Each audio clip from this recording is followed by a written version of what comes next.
The new space war has already begun, but it looks nothing like what you might expect. Welcome to the new era of conflict, fought not with weapons, but with legal maneuvers and hardware placement.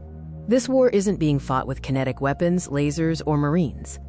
Instead, it's a quiet, rapid race for permanent de facto occupation, cleverly disguised as safety compliance.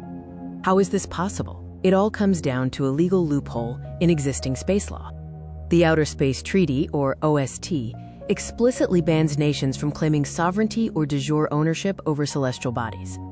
The new conflict centers on exploiting the gap between legally owning land and owning the right to operate safely on that land.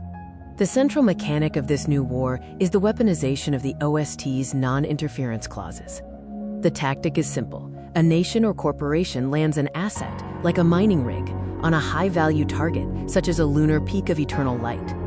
Once the asset is placed, the operator immediately declares a, quote, safety zone or keep-out zone around it, often to prevent dust plumes or signal jamming. The result is de facto ownership.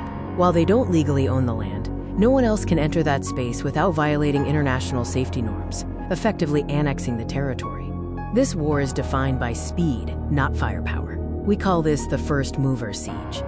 It is a land grab, where the land is never technically grabbed, only, quote, occupied for usage, making speed paramount in establishing a zone of influence.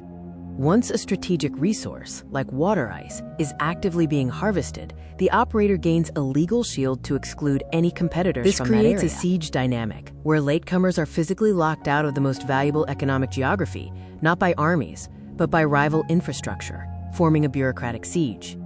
Economic systems are already evolving to trade these quote, usage rights rather than traditional land titles.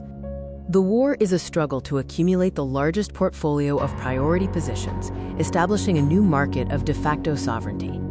The winners will be the entities who can encircle entire strategic regions with enough hardware to make competitor operations impossible. We are moving from a paradigm of flags and footprints to one defined by sensors and safety zones. So what is the final verdict on the new space war? It is a bureaucratic siege where lawyers and engineers coordinate to place hardware that legally compels rivals to stay away.